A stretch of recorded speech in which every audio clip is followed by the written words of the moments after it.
1,5-2 жасқа дейін жауырын жабысатын жағдайлар көп кездеседі. Бұрын апаларымыз майлап, керіп, созып жауырын жабысудың алдын алатын.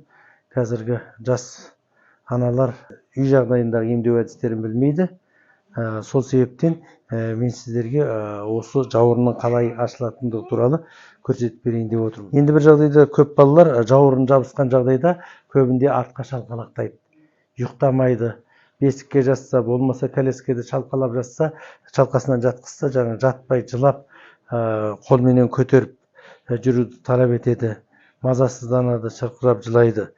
Кейбір балалардың іші кебеді, осырығы шықпайды. Сондай жағдайда былай емдейміз. 2,5 ай болды, міне аяғын тіредік, нормали тіреп тұр. Невролог жақтан, неге жақтан дұрыс деп есептелінеді.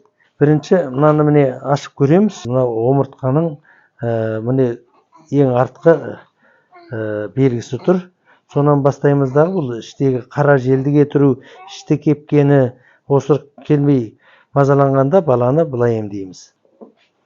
Бала біраз жылайды, ауырсынады, оған ешқандай уайымдаудың қажеті жоқ. Сосын біраз баланы раслап жағып босатып денесін солай істейміз. Бұл негізінен алып айтқанда баланың өміріне ешқандай зияны жоқ, қайта қан айланысы жақсарады, нерв дұрысталады, баланың өсіп жетілуіне өте жақсы мүмкіндік береді. Ал енді жауырыны жабысты ма жоқ па? Оны білу үшін міне былай жатқанда қолды қайырып міне қарасаң міне жабысып қалған. Көрдіңіз бе міне? Екінші жақ қолын көреміз міне. О да міне жерге дейін жабысқан. Енді оны қалай ашу керек? Жауырын ашу үшін осы жауырынның екі қақпақшасында бензинді жағып дайындаймыз. Сосын кейін барып жаңағындай неменесін істейміз. Екінші жақ қолын істейміз.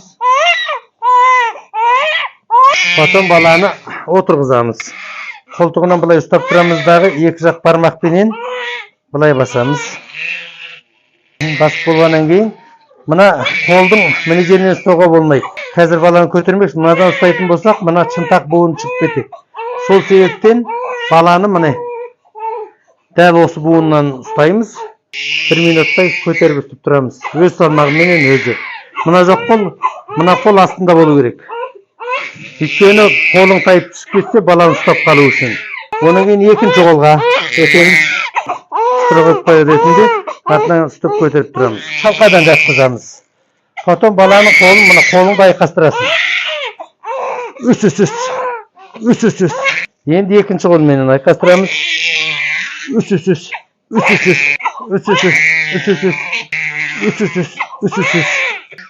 Міне қайталаймыз 3 рет. Шынтақ буынынан ұстап көтереміз. Bir жақ қолды сырғып кіретінді астында қоямыз. Екінші ретке кеп отыр. Бірінші рет жауырын ашқызғаннан бастап ұйықтап мазасыздаған жақсарды 3 күнде 1 рет терапия жасалады. Енді 1 рет келеді. Қайта жатқызамыз. Үй жағдайында әдетте керіп тозуға болады.